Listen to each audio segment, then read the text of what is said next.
Сайн мэцгаано шимжлэхээр архин уулзж байгаадаа баяртай байна. Энэ удаагийнхаа дугаарыг та хэдийн харж байгаачлан Японд байдаг нэгэн омгийн талаар яриа гэж бодож байна. Энэ бол ер нь зарим хүмүүсийн хувьд нэлээд төсөөлөгдөөгүй дэм мэдээлэл олоо гэж бодож байна. Япон хүмүүсийн талаарх дүр төрх бол ерөнхийдөө нэг иймэрхүү байгаа шүү дээ, тийм. Гэтэл эдгээр омгийн хүмүүсийн дүр төрх бол иймэрхүү байгаа. За тэгээд энэ хүмүүс бол ерөөсөө Япон улсад манай эртний өмнөх үеэс хойшоогоо Япончуудтай зэрэгцэн хамт оршиж ирсэн хүмүүс юм а гэж бодоход бол маш сонин. Тэгээд энэ хүмүүс яг Япон хүмүүсийн анхны гарал үүсэл мөн үгүй юу гэдэг дээр бол хүртэл эргэлзээтэй байгаа. Гэхдээ бол энэ нилээн япончсан энэ овгийн хүмүүс болон энэ овгийнхантай мэдээж цус солилдоод бүр яг ингээд япон хүн шиг харагдаад явж байгаа хүмүүс ч гэсэндээ маш олон тоогоор байдаг болсон гэд тэгж байгаа юм а. За тэгэхээр энэ хүмүүсийг бол айну гэж нэрлэнэ. За тэгээд энэ айну хүмүүс болохоор би өмнөх дугаар дээр хэлжсэн шүү дээ. Бүр хамгийн анхны хүмүүсийн дараагийн үеийг бол жомоны үе гэд Пермитийн үеийн хүмүүс байгаа шүү дээ. Энэ жомоны үед буюу манай эртний өмнөх 2500-аас 1760 оны үед айну хүмүүс бол Японы нутаг дэвсгэр дээр амьдарч байсан хүмүүс байгаа юм.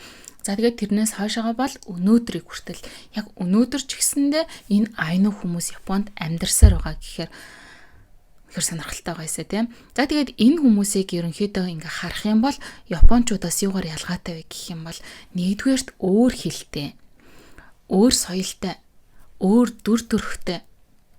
За өөр дүр төрх гэдгийнх нь хувьд бол эрэгтэйчүүдийнх нь хувьд ингээ харж байгаа бах те ийм урт сахалтай маш их өсрөхөг тийм хүмүүс байгаа.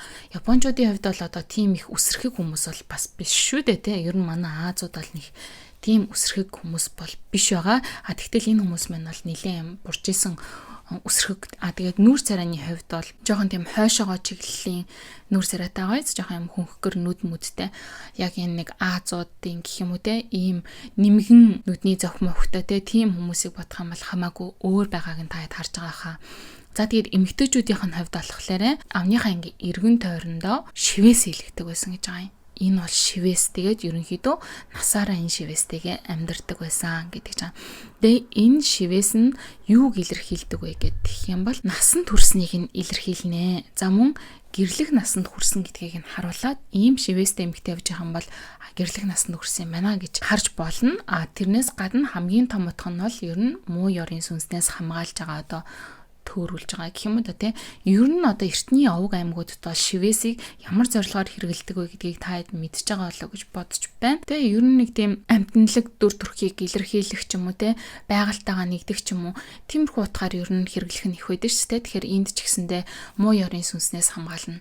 Тэгээд манай Монголд жишээлх юм бол хүүхдийг орой гадаа харанхууд гаргахынхаа өмнө энэ хөөгөр ч юм уу те тэмдэг тавиад ингээ төөрүүлдэг шүү дээ. Өөрөөр хэлэх юм бол муу ёрын сүнс, муу зүйлсээс төөрүүлж байгаа яг тэрнтэй адилхан тийм утгатай юм байна гэж ойлгосон. За тэгээд эрэгтэйчүүдийнх нь энэ сахалны хувьд болохоор нас бид гүйцэснийг илэрхийлнэ. Тийм дундаж насны эр хүн боллоо гэх юм бол сахлаа урт ургуулад гэрлэх насанд хүрлээ гэдгийг нь сахлаа ургуулснараа харагддаг. Зам үеийн сахалных нь уртаар болон энэ сахалных нь байгаа байдлаар нь тоон хүний зэрэг зэндаг бас илэрхийлдэг. Нийгэмдэх тэр нэр хүндийг байр суурийг нь илэрхийлдэг гэсэн үг. Тэгэхээр Японд бол ер нь жоохон үсээрнтэй өсснийхэн засалт ч юм уу те өснийхэн байдлаар нь тэр хүний ямар зэрэг зэндатай хүн юм бэ, ямар нийгмийн давхаргын хүн юм бэ гэдгийг нь мэддэг бол энэ айну омгийн хүмүүсийн хувьд болохоор сахлаар нь мэддэг байснараа бас ялгаатай байгаа юм. Гэхдээ ер нь адилхан л үс штэ те.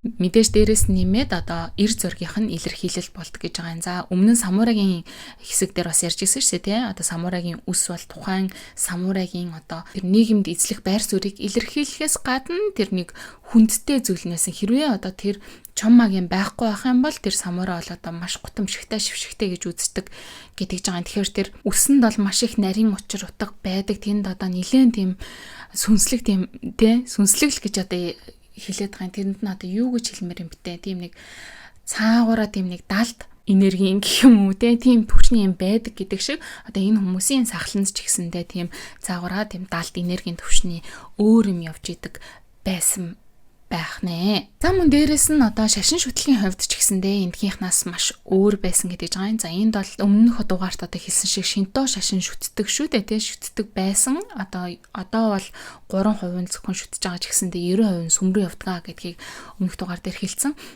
Шинто шашин маань өөрөө бол одоо байгалийн бараг бүх зүйлсийг бурханчлан үзээд байгаа гэж хэлсэн. Тэрнтэй адилхан Айнугийн хүмүүсийн шүтж байгаа одоо өөрсдийнх нь тэр шашин ч гэсэндээ бас адилхан ер нь бол байгалыг шүтдэг. Байгалийн бүх юмыг бурханчлан үздэг. Одоо амьтан ургамал гэлтэй одоо бүх юмыг бурханчлан авч үздэг.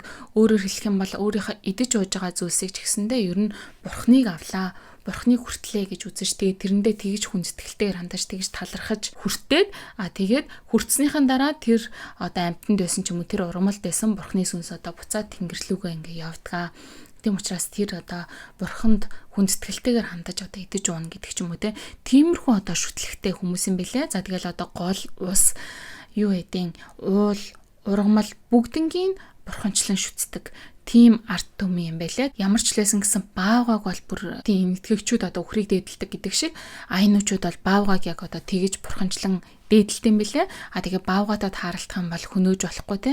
Тэнгуутаа баавгаан хэрвээ бамбрууш ихээсээ төөрөөд ч юм уу тосгон дотор ингээ ороод ирэх юм бол тэр баавгааг нь одоо том болтолтой өсгөж хүмүүжүүлэх гинэ яана өсгөж хооллож ундалж агаад нас бид хөрөнгөт нь бараг баяр ёслол хийж мацүри хийж агаад тэгээд ингээд их байгальд нь тавьдаг тийм учиртай, тийм ёстой, дүрмтэй, заншилтай арт түмэн байсан гэж одоо хид хидийн их сурвалжууд дээр бичсэн байдаг тухай ярьсан байна лээ. Айну хүмүүсийн хувьд болохоор одоо галын бурхан гэдэг жбайгаа ер нь Японы анхны энэ арлыг үүсгэсэн бурхан Аматерасу гэж эмэгтэй бурхан учраас тухайн үедээ эмэгтэйчүүдийн одоо эрх бол нэлээд өндөр дээгүүр байсан гэд тэгсэн шиг айнуучуудын бурхан ч гэсэндээ одоо галын бурхан буюу одоо гол бурхан нь бас эмэгтэй бурхан байсан гэж үздэг юм билээ.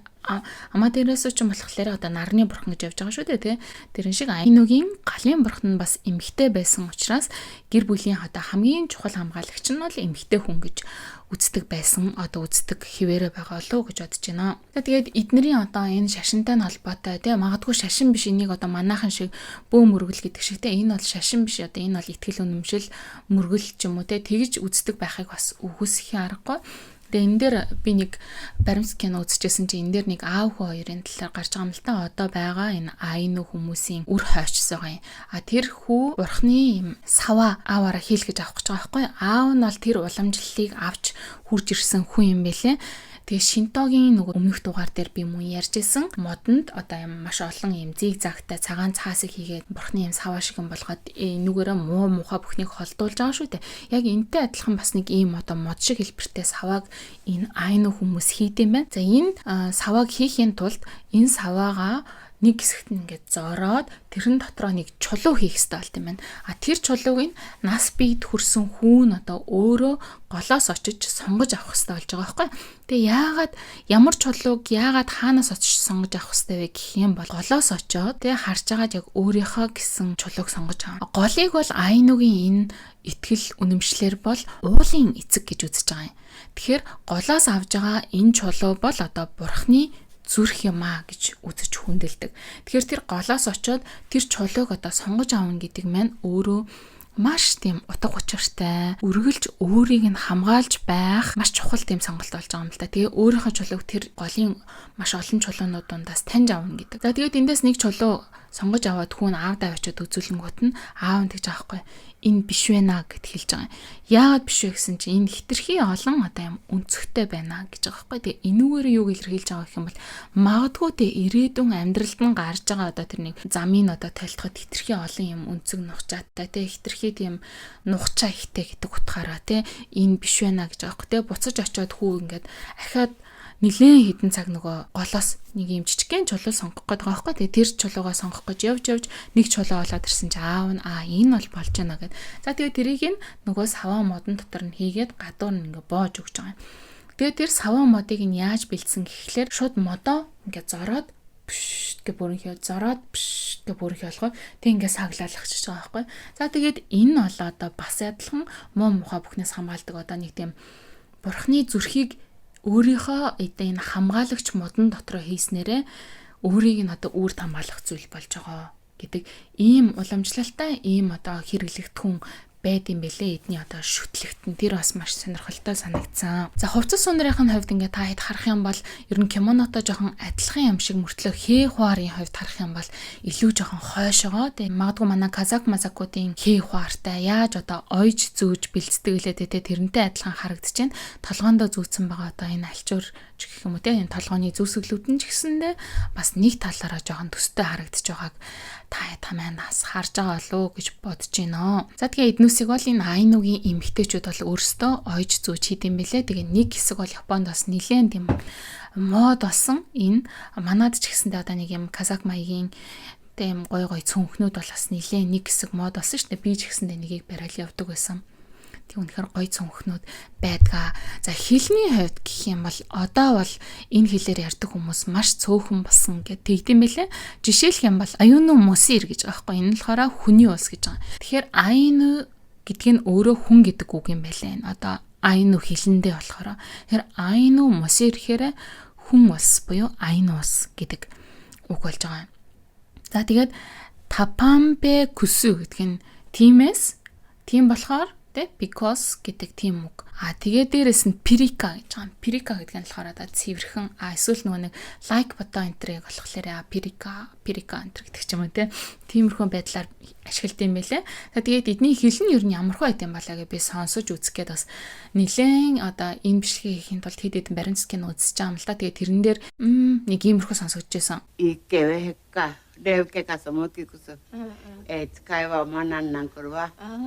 Яйрайкэрэ куматтарку. Яхаа газрын хэлийг анх удаага сонсоход бол угаасаа л нэг тийм учир битүүлэг нэг тийм сонин сонсогддөө шүү дээ. Тэгээд яг уу жоохон тасаад ирэхлээр тийм хүмүүсийн одоо сэтгэлийг илэрхийлж байгаа зүйл гэж бодохоор бас хамаагүй дотн санагдаад тасаад эхэлдэг гэх юм уу да тийм. Надад болохоор энэ нэг тийм дотн мэдрэмж төрүүлсэн айну хэлний тэр онцлог зүйл нь юу байсан бэ гэх юм бол YouTube дээрээс би энэ айну хэлний бүүвэн дууг олоо сонсчдаг байхгүй юу. За тэгээ энэ бүүвэн дууных нь одоо thumbnail дээр нь нэмхтэй одоо урууландаа ингээ шивээс хийцэн тэгээд энэ айну хуцаа өмссөн эмхтэй хүүхдээ өөрсцэн тэгэхээр ингээ хүүхдээ бүүгэлж байгаа юм л та. За энийг та хэд бас сонирхуулъя гэж бодож байна.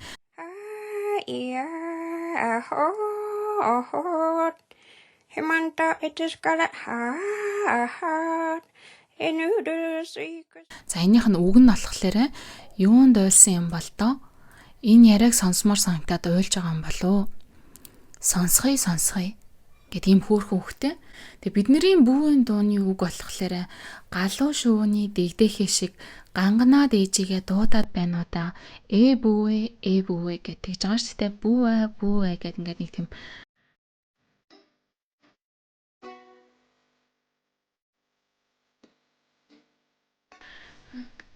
аль одоо газрын бүүвэн дуу те хүүхдээ ингээд аргадж байгаа, хамгаалж байгаа. Тийм анх тэр айну хэлээр энэ бүүвэн дууг ингээд сонсоод эхний удаадаа сонсоод жоохон ямар сонин гэж бодоод дараагийн удаа тэр айну хэлнээс нь Япон хэл рүү орчуулсныг ингээд сонсоод үгийг ингээд ойлгоод гэх юм уу да те ингээд сонссон чинь дотор ингээд нэг жоохон сонирн болсон шүү дээ. Яагаад гэх юм бол юу гэдэг хаа газар те одоо ингээ яг нэг над чиг хөрхий нэг ээж те нөө хүүхдээ ингээл нэг ястаа нөгөө унтцсан бахт нь байн очиж амсгааг ингээ шалгана гэдэг шиг те ингээ нэг 50 унтуулж хансан хөрхий тэр муу жоохон амтныг сайхан амрааж хансан муухай зүуд бити зүудлээсээ сайхан 50 унтаад өгөөсөө 50 унтаад өгчих юм бол тэр нэг унтж байгаа хөөрхөн царайг нь хараад ямар хөөрхөн байх болоо гэдэг одоо яг нэг надтай адилхан тийм нэг сэтгэлтэй их хүн энэ дууг одоо энэ нэг миний ямар сонин аваад дуутай хэлвэ гэж байгаа энэ хэлээр тэр хүүхдтэй хөөрхөн хүүхдтэй зориулаад ингээд дуулж ингээд бодохоор надаа ингээд арай жоохон энэ хэл эвгүй ч юм уу те тийгээс сонсогдохой болоод илүү тийм дотн тасаад ирсэн тэр мэдрэмж одоо онгойж ирсэн гэх юм уу те та хэд ч гэсэндээ энэ дууг ингээд сонсоод дараа нь энэ бичлэгийг дууссаны дараа энэ үгийг нь бодоод энэ дууг нь сонсоод үзээрэй гэж хүсэх байна. За тэгээд бүжгийн хувьд болохоор ингээ харах юм бол ерөнхийдөө анх нөгөө амьдарч исэн ан амтан агнж байгаа ахуйн ажил хийж байгаа ч юм уу те тиймэрхүү үйл хөдлөлтөй бүжгүүд бас их байдгийн байна лээ. Манай одоо бие биелгийн ч гэсэндээ харахад бие биелгээ чинь өөрөө бас ингээл ноос мос савж байгаа байдаг ч юм уу. Аль эсвэл ингээл цацлаа өргөж мөргөж байгаа ч юм уу те. Ерөнхийдөө энэ нүүдэлчдийн ахуйн амьдралын ингээ өдөр тутмын үйл хөдлөлүүдийг ингээ урлагжуулаад ингээд гоё болгоод хийцэн чинь одоо бие биелгээний анхны тэр үүсэл хөгжлийнх нь эхний одоо хэсэг байсан гэж байгаа шүү дээ. Тэрэн шиг одоо энэ айн үгийн энэ хувцас хэрэглэл болон бүжгийнхэн тэр хөдөлгөөнүүдийг харахад ч гэсэндээ яг л адилхан одоо анхны тэр яаж амьдарч исэн ном сум ингээ харж байгаа хөдөлгөөн байгаа байхгүй. Тэгэхээр тэр чинь бас л анхных нь ахуйг одоо тэр бүжгнүүдэд нь ингээд ахуйн тэр чигтээ шингээд үлдсэн тийм л урлагийн нэг бас хэсэг явж байна гэж харсан. За мөн Монголтой жоохон одоо адилхан байсан нэг юм нь юу гэх юм бол нэг юм модон хөгжим ингээд татдсан бэлээ. Тэр нь болохоор манад чинь хил хуур гэж хэлдэг шүү дээ. Тэр хил хуур ч одоо бас яг Монголын үндэсний хөгжмийн зэмсэг гэж явах уугүй юу гэдгийг би яг үнийг хэлэхэд мэдэхгүй шүү. Энэ дээр бас хамаагүй хэлж болохгүй. Тэгэхдээ ер нь бол манай Монголд бол тэр хил хуурыг бол нэлээд сайн баг үндэсний хөгжмийн зэмсэг юм шиг хэрэгэлдэг штэ.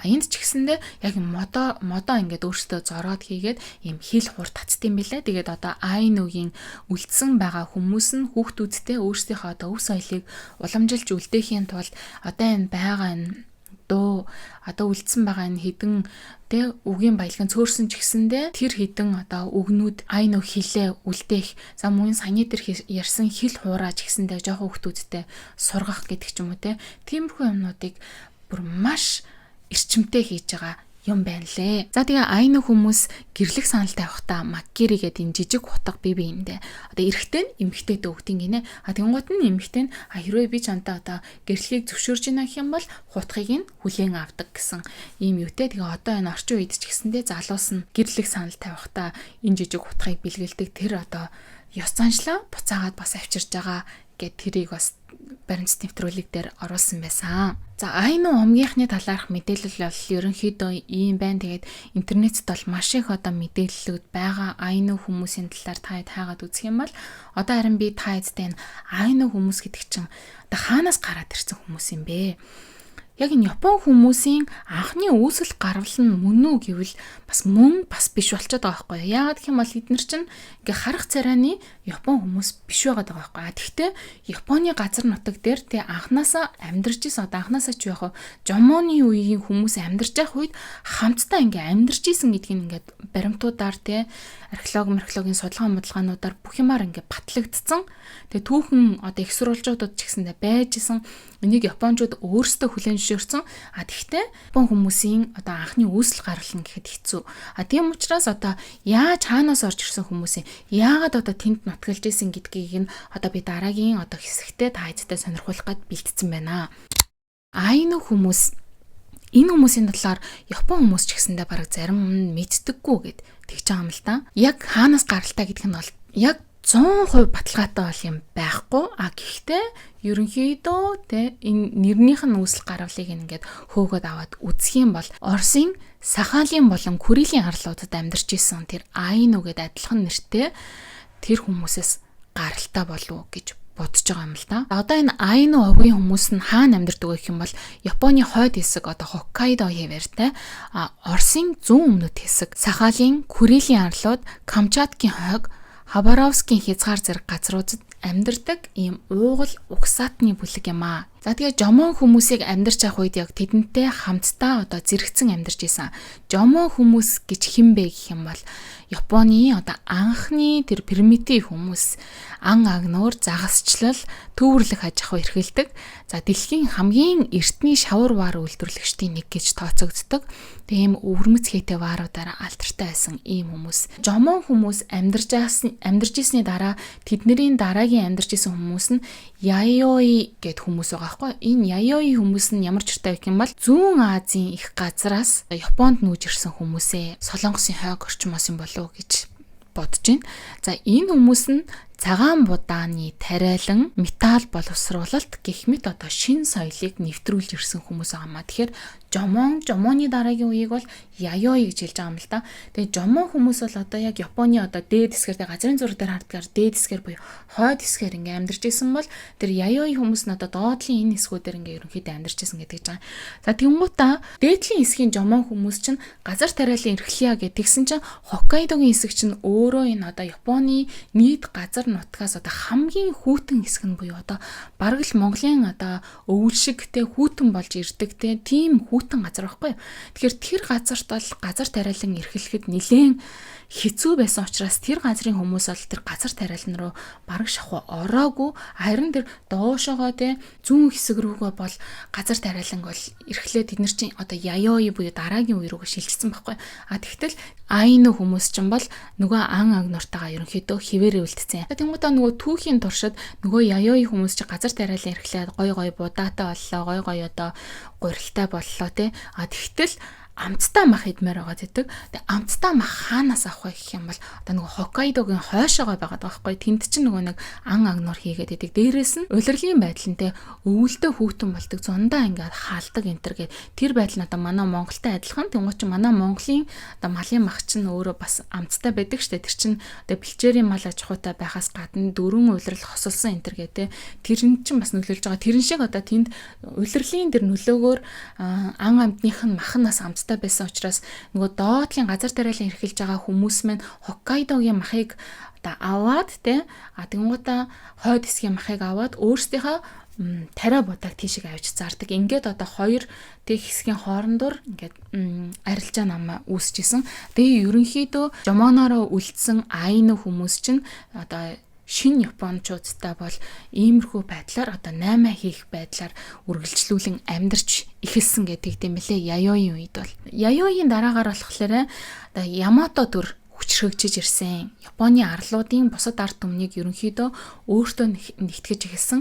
Энэ Ямато гэдгийг нь болохоор юу гэж тайлбарлаж байгаа вэ гэх юм бол төрч бас байгуулсан Япончуудын өвөг дээдсийг одоо илэрхийлж байгаа гэсэн үг л дээ. За ингээд Ямато болсон ч гэсэндээ Айнугийн хүмүүс бол нөгөө 8-аагаа хийжсэн. Гэхдээ нөгөө Яматогийн төр чинь Япон бол одоо нэг л байх хэвээр тий. Тэнд нэг өөр юм, энд нэг өөр юм байхсгүй одоо өөр мөр хэлээр ярьж байгаа шүү дээ. Нөгөө Айну хүмүүс чинь өөр соёлтой, өөр хэлтэй, өөр хүмүүс байгаа даа. Тэгтэл энэ Японыг бол нэгтгэх хэвээр нэг шашинтай, нэг соёлтой, нэг ард түмэн байх хэвээр гэдэг одоо тэр юмыг одоо гаргаж ирж тэгээ Яматогийн үеэс бол одоо Айнугийн тэр эсэргүүцэл янзын одоо дайн тулаан ч юм уу те тэрний эхлэл тавигдсан гэж үзэж байгаа юм л да. Тэгээд маш олон одоо түүхэн бичээрүүдэд бол тэр Хоккайдогийн оршин суугчдыг эрт үед Изочи оршин суугчдыг нь болохоор Эмиши гэж нэрлэдэг гэсэн. Энэ Эмиши гэдэгт нь болохоор одоо нэг жоохон бүдүүлэг гэдэг тиймэрхүү одоо бүдүүлэг хүмүүс гэдэг ч юм уу те тиймэрхүү утга бас агуулгдсан байдаг. Тэгээ тийм учраас энэ нь одоо бол нэлээд тийм доромжлол гэдэг утгаар энэ Айну хүмүүс хүлээж авдаг учраас тэр утгаар нь тэрүүгээр нь бол одоо дууцдаггүй юм гэсэн. Тэгээд энэ үеэс ахвалаад одоо маш олон жилийн турш энэ Айну хүмүүс бол Японтой одоо нэгдэх те юу гэдгийг Японд уусах үгүй юу гэдэг тэр юмн донд маш он удаан жил ер нь явж ирсэн. За тэгээ өнөөдөр бол Хоккайдогийн Айну хүмүүс бол албан ёсны судалгаанд 2023 оны байдлаар 11450 хүн байна гэж одоо яг албан ёсны судалгаанд бүртгэгдсэнээр нь бол тийм байгаа юм. Оросын Айну болохоор 2021 онд 300 хүн гэж тоологдсон гэдэг ч байгаа. Энэ одоо бас сонин ийм цөөхөн байна гэдэг бас сонирхол байна те. За 2002 оны альбом бус тооцоогоор Японы одоо нийт Айну хүн бол 200 мянган хүн түүнээс дээш байсан. Тэгэхээр чи 2023 онд 11 мянга болсон гэдэг чинь энэ хугацаанд ер нь бол Айну гаралтай хүмүүс бол Японд ууссан гэж хэлж болох нэ. Тэгэхээр энэ Айну хүмүүс одоогийнхоор бол тухайн үед маш их бүлий төрцдөг байсан. Ер нь бол баг 2000 оны үед ч гэсэндээ хүүхдүүд нь сургууль соёлд ингээ явхад ч гэсэндээ маш их бүлий төрцдөг. Тийм байсан учраас ер нь ингээд Айну энтер гэдгээ хэлэхгүй ч гэсэн одоо тэр чинь царайн дээр байж байгаа шүү дээ. Тэгтэл ингээд ер нь Айну гэдгээ аль болох нуугаал тэгж явдаг л байсан гэсэн. Тэгээд одоо бол эсэргээрээ тэр нь ингээ бахархал болчиход байгаа юм билэ. Яагаад ийм бүл эдэлтэнд өрцдөг байсан болоо гэдэг талаар одоо хэдүүлээ дэлгэрэнгүй яриа л да. Энэ бол одоо Япончуудын уусгах бодлоготой холбоотой 1869 онд эзэнт гүрний засгийн газар одоо Японы хаант засагтай Мэйжигийн сэргээн босголтын хүрээнд Хоккайдогийн хөгжлийн комиссийг байгуулсан гэдэг жбайгаа юм. Мэйжигийн энэ засгийн газар те Мэйжигийн сэргээн босголт гэж гарч ирсэнээс хойшоо Япончин бол ер нь бол маш их одоо шинжлэгдэж ирсэн гэдгийг мэдж байгаа шүү дээ те. Одоо самурайгаа ч гэсэндээ халж эхэлсэн самурайгийн ёсыг бүр ингээд огт хоригдсан самурайгийн тэр үсийг нь те шууд одоо хайчлах те самурайг одоо сэлэмэрж явахыг хоригдсан гэдэг ч юм уу. Тэрнтэй адилхан одоо энэ айну хүмүүсийг бол те сахлаа ургуулахыг хоригдсан, айну хэлээр ярихыг хоригдсан, айну хувцас өмсөхийг хоригдсан, айну одоо дуу бүжигтэй тэр баяр ёслолоо хийхийг хоригдсан. Одоо хүүхдүүдийн те Япон сургуульд яв, Япон хэл үз, Япон хувцас өмс, Японоор үсээ зас гэдэг тийм юмнуудыг шаардаж эхэлсэн байгаа юм л да. Ингээд ерөнхийдөө яагаад гэх юм бол нэгэнт одоо те Японд амьдарч байгаа бол Япон бүх хүмүүс бол нэг хэлээр ярих хэрэгтэй. За энэ дээр бүр нэг гоё үг байгаа. Би энэ үгийг нь олоод хэлээд ирэх юм. За тэр үгийг нь олдгоо. Тэр үг нь нэг иймэрхүү үг байсан. Одоо Японд бол нэг бүлгээс илүү бүлэг бол оршин тогтнохгүй. Зөвхөн Япон бол нэг л юм бүлэгтэй, нэг л юм бүлгэм болж амьдрах хэрэгтэй. Тэрнээс биш өөр янз янзын бүлгэн болж одоо дунд нь Японы тим юм, Японы юм ментэр гэж амьдрахгүй. Бүгд нэг хэлээр ярина, бүгд нэг зорилготой, бүгд адилхан хувцас өмсөн, бүгд ингэж тэгнэ гэсэн одоо тим юутай байсан гэсэн. Одоо энэ ч гэсэн манай Монгол улсад ч гэсэндээ бас асуудал болоод үргэлжийн л одоо манах цаанах гэдэг шиг тиймэрхүү юм явдаг шүү дээ. Тэгээ тэрэн шиг Японд ч гэсэн одоо ийм юм байдаг байх нэ. Яагаад Хоккайдог одоо хөгжлийн комисс одоо хөгжлийн тим нэг бүс болгосон бэ гэх юм бол Японы хойд том арал одоо байгаад байгаа шүү дээ. Тэгээ хойшоогоо бол Оросоос Японыг хамгаалах хэрэгсэл гэж үзсэн. Хоёрдугаарт энэ хэсэг бол одоо хуучин самурай ангийн ажилгүйдлийг шийдвэрлэх шийдэл болох капиталист эдийн засаг шаардлагатай байгалийн нөөцийг одоо эндээс гаргаж авах боломжтой юм байна гэж үзсэн байгаа юм. 1875 онд Санкт Петербургийн гэрээний үр дүнд Японы мэдлэлтэйсэн Сахалиныг Оросд өгсөн. За энэ Сахалин хавар чинь бас манай монголчууд дайрж исэн. Гэхдээ бүр олон жилийн өмнө л доо тийм түүх бас байгаа шүү дээ тий. За ингээ ерөнхийдөө бол айнучууд ч анх ингэж үүснээс хойшоо өнөөдөр бол Мэйжигийн үед хурж ирээд өөрсдийнхээ хэлээр ярих боломжгүй, өөрсдийнхээ хувцсыг өмсөх боломжгүй, өөрсдийнхээ шашин шүтэх боломжгүй, өөрсдийнхээ нөгөө нэг юм шивэс мэвэсийг хийлгэх боломжгүй ингээ болоод ирсэн байж байгаа. Саяхан 2019 онд парламент эцэст нь айну бол одоо Японы уугуул иргэд муу юм а гэж одоо хүлээн зөвшөөрсөн. За энэс хойшоо 2019 оноос хойшоо одоо энэ айнугийн талаарх мэдээллүүд болоод маш их гарсан. Одоо ер нь ихэнх айнугийн талаарх баримтат кинонууд бол тийм 5-6 жилийн өмнө одоо YouTube тавигдсан. Тэгээ яг энэ 19 онд батлагдсанаас хойшоогоо ингээ гаргаж ирсэн баримтат кинонууд байгаа. За дээрээс нь тэрнээс хойшоогоо бол маш олон арга хэмжээнүүд, айнуг таниулах арга хэмжээнүүд, айну гэдгээ илэрхийлсэн хүмүүс одоо TikTok те Instagram дээр зөндөө их гарч ирдэг болсон. Гэхдээ нэрэл одоо хайч хавдэ те ингээ харахад л угаасаа шал өөр хүмүүс гэж байгаа юм чинь. Тэр хувцас өмсчгөрөө бүр өөр хүмүүс болчихно. Бүр үнэхээр өөр. Тэгээ Японоор ингээ ярьж байгаа. Яг Япон хүмүүс шиг ярина. А гэхдээ ингээ нүүд биеийнх нь пропорцтэй, биеийнх нь одоо байгаа байдал, тэр хөгширж байгаа, тэр үрчлээс сууж байгаа, тогтж байгаа тэр байдалгүй ер нь бүх юм нь угаасаа ингээд нэг тийм шал өөр хүмүүс байгаа байхгүй юу? За тэгээд судалгаагаар болохоор 1966 онд айну хэлээр ярьдаг 300 орчим уугуул иргэн байсан. 1980 онд айну хэлээр ярьдаг 100-аас цөөн хүн байсан бөгөөд өдөрт одоо ердөө 15 хүн энэ хэлийг ашигладаг гэсэн судалгаа байд юм байна. За харин Японы одоо айнугаас бусад те Сахалин, Курилын арлууд дахь айнугийн хүмүүсийн одоо тэр айну хэл нь бол аль 20 дугаар зуунд бол устдаад үгүй болсон гэж үздэг юм байна. За ингээд энэ бүх одоо хэцүү цаг үеийг туулж ирсэн энэ айну хүмүүс бол одоо өөрсдийнхөө өв соёлыг ахин сэргээх гэдэг юм янз янзын арга хэмжээнүүд хийж байгаа гэж. Эмээ өвнөрийнх нь одоо өгж байгаа ярилцлагуудыг сонсоход бол за миний энэ айну хүн гэж хэлүүлж байгаа. Тэгээ энэ айну хүн болж төрсөн энэ амьдрал одоо энэ нэг өвөрмөц өв соёлыг тэгээд хамгаалаад өнөөдөр хүртэл авч явснараа ингээд болж байна. Миний одоо айну хүний амьдрал бол энэ байлаа гэд тэгж байгаа юм л да. За тэгэл нэг иймэрхүү байна да. Өнөөдрийн бидний амьдарч байгаа энэ Япон улсын уугуул иргэд гэж одоо ийм сонирхолтой хүмүүс байдаг гэдгийг бол мэдээгүй хүмүүс маш их байсан болоо гэж бодож байна. Магадгүй Хоккайдогийн монголчууд бол сайн мэдж байгаа л гэж бодож байна. Тэгээд Хоккайдод ер нь одоо айнуучууд нэг та бүхэн харж ирсэн үү?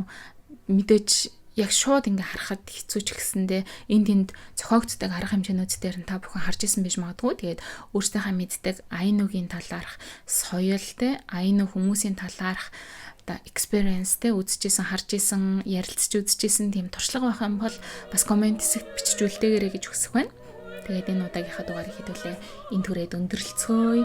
Дараагийн дугаар хүртэл түр баяр таа.